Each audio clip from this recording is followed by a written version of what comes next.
Northern California, it has been raining heavily. Actually, to the point of where a dam is on the verge of, breaking. I don't know if it's on the verge, but it's vulnerable. What's been going on in Oroville.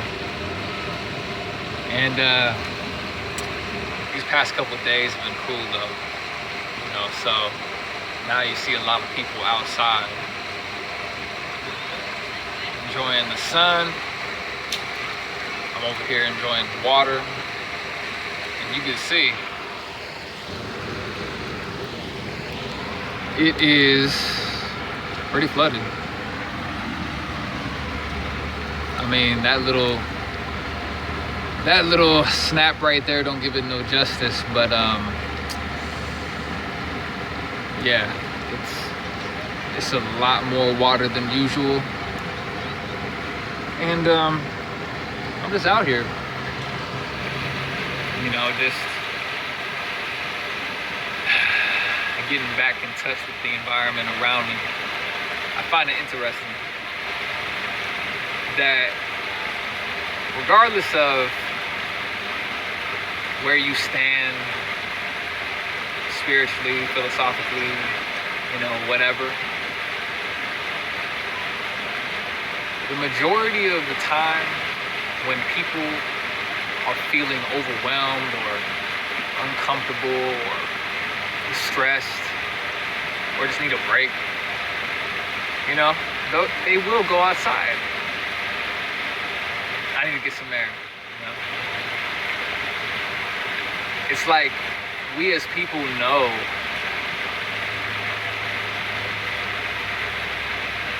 if you want things to become clearer, if you want things to be brought into perspective, it can only be found outdoors.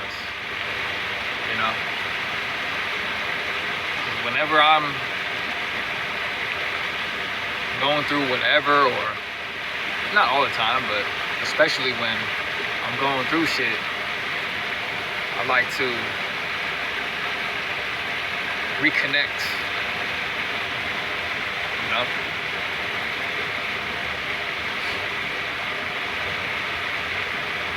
I find a lot of people overemphasize, the use of technology,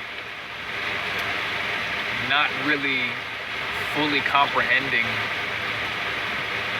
how it's interfering with their perception, with their health. I did not know until recently that there is a community that is completely void of cell towers, because for a small proportion of the population, there are people that become extremely ill and became extremely ill when society started to introduce technology and actually have an excessive demonstration of it everywhere.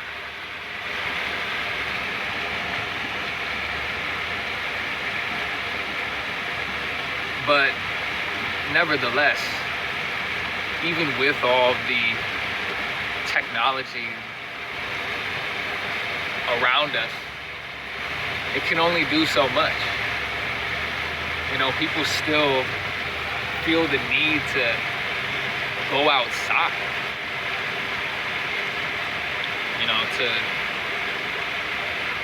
to see the environment, to see people in the environment, to interact and shit, just unplug, you know what I mean? But I think that me personally, I could do it more. I think that there's a lot of people that could do it more as well, and perhaps look deeply into the consequences of constantly surrounding yourself with technology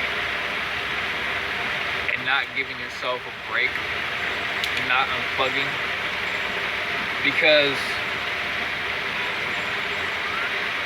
it is an issue, I believe. I mean, almost a social issue. There's a condition, all right, called nomophobia. No bullshit. And that is the condition where people panic when they have lost track of their cell phone or their tech device, whatever. When they don't know where it is, they jump into hyper red alert, right? And there was about 3/4, if not more, of the population that have confirmed they are nomophobics because they don't have their phone no more. See, the Matrix is so funny because it tries desperately to convince people that where we came from doesn't really matter. Where we came from is like secondary. And the technology that has been provided is superior, right? But, and this is why, like, it can cause people to spend a lot of time around it because it is imitating nature, right? And if the first thing you do is wake up and get on your phone, the last thing you do before you go to sleep is get on your phone, then it's almost like the fuel, right, for your existence. You know, it gives you energy, it gives you a form of energy, provides comfort, provides relief, whatever. It does in a way, because it's imitating where we came from, it does have those similarities, but like almost all structures within the system, it doesn't provide, I think at least, and from what I see as well, fulfillment, you know, and true solutions. Ultimately, it's insane how technology, especially with AI coming into play, artificial intelligence, if they're introducing AI so casually for commercial uses and consumer uses, then that means it is extremely advanced in the private sector, you know, with military and things of this nature, and how it is just, it's becoming more and more like nature, you know, becoming more and more like us, and how we are very dependent on it, how many of the food suppliers and the financial institutions and, you know, all these major constructs that dictate our quality of life are interconnected with the internet and technology. So it is quite an issue, you know, or is it? You know, it really depends where you stand on the matter. I think that there is a big push for us to go further into the digital way of life, you know? I mean, there is hypotheses right now that claim that in the next, 50 years, people will be able to tweet their thoughts, you know? And it's not too far-fetched. I mean, people are, they're channeling all their creativity into the Matrix without acknowledging that we have our nature where we came from suffering, and we constantly ignore this insustainability in justification of commercial purposes, which is just, it's a byproduct of the Matrix. You know, nature is where we came from, and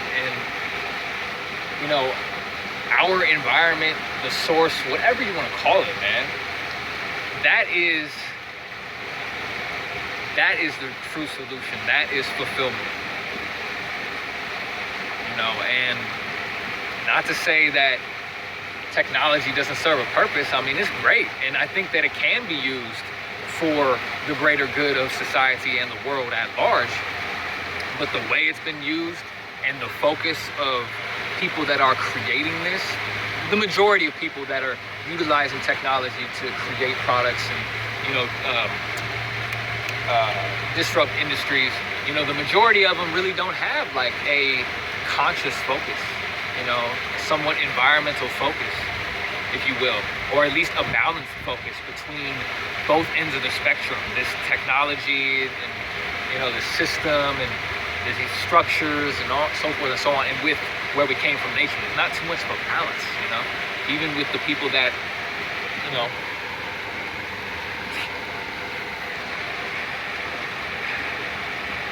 no real point, man, of this video. I just